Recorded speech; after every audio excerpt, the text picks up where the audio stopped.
I think it started on the tip out, or started at the tip of the game, and setting the tone, setting our mentality, and how we wanted to play for the rest of the game. I feel like when we played against the Jazz, and including myself, I didn't get off to a good start.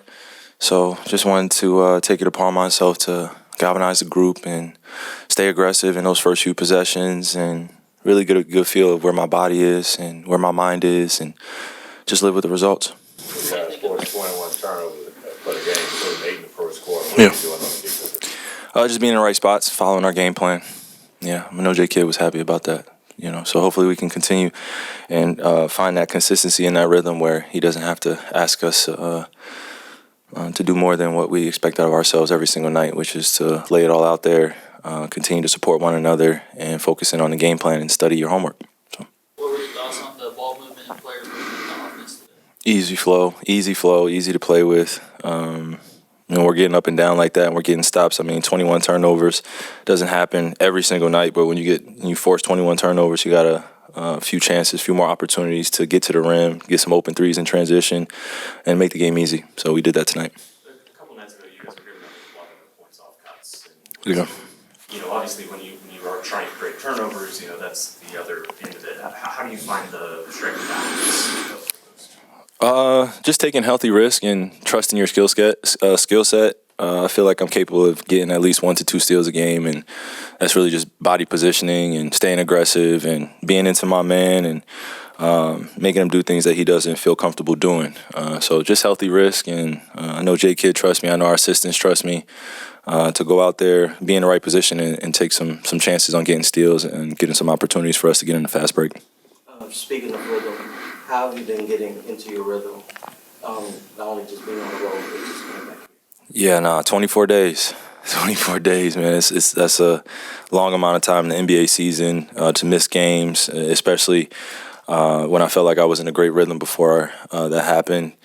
I played one time, one pickup game, and then 2 days later I was in the NBA game again. And it's such a quick process to get back to return to play. But I just had to trust the hard work that I put in the summertime and work I put in day to day, and allow the results to speak for themselves.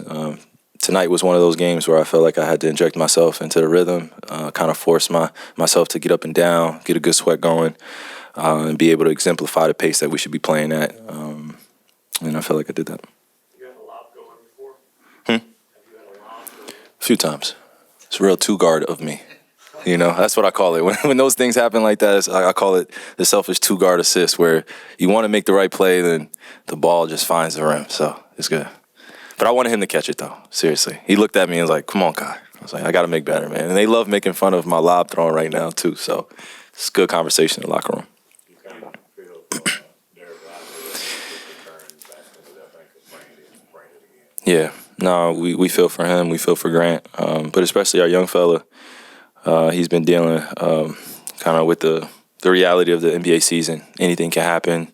You can go down with an injury in any game. And it's tough on anyone mentally. I know it's tough on him because he knows how important he is for our team, our rebounding, holding down the paint, being able to set great screens. But right now we just got to have next man up if he doesn't play next game. So just unfortunate circumstances, but we know it comes with the NBA season. He's going to be back. Luka got his first dunk. I was happy for him. We have the same amount. Yeah, no, but he reminded me tonight that I'm 1 for 2 on dunks, and he's 100%. So that's a very Luka thing. It's a very Luka thing. He's like, no. You missed one. I made one. So I'm like, yeah, we're not the same right now. Yeah. I was happy for him, man. I saw one play before where he kind of gathered it up, tried to serve the baby a little bit, and go dunk it, but he didn't do it. I was talking to some of his guys on the sideline, like, man, he's got to get one. So I was happy for him tonight. When the injury happened, it was something that you said it was kind of scary. You didn't know how severe it was. And then Utah, a little bit of a slow start. And tonight, really dominant from the start. Could you talk a little bit about how you felt just from the jump of the game? Yeah, no, I felt great. My foot was feeling great. Again, I couldn't even get 2 socks on and put in my shoes for about 2.5 weeks. And it was just achy walking around carrying my kids. And you just realize how much you're on your feet day to day. And There isn't really a lot of ample time to rest and recover. So I tried to find my balance, and I think that's what took me so long to come back to playing. It's just I was pushing it and then going in the weight room, doing things to put my body in a better position. But I had, one or two setbacks where it was one time I even hit my heel when I was doing a lift bar in the weight room, and it's just that achiness comes back. But tonight was one of those nights where I wasn't thinking about it, and mentally I felt great from the start, and you saw the results. So I want to continue to build on that consistency, find my rhythm, continue to be aggressive, and do the right things for our team to win. With all that you've accomplished in your career, what helps you continue to go higher? How do you keep the intensity? How do you keep the focus? Yeah, that's an interesting question because I was just talking to my dad about this like a week back. Just what's the motivation? For me, it's to win at the highest level. That's always been the goal-setting mentality that I've had.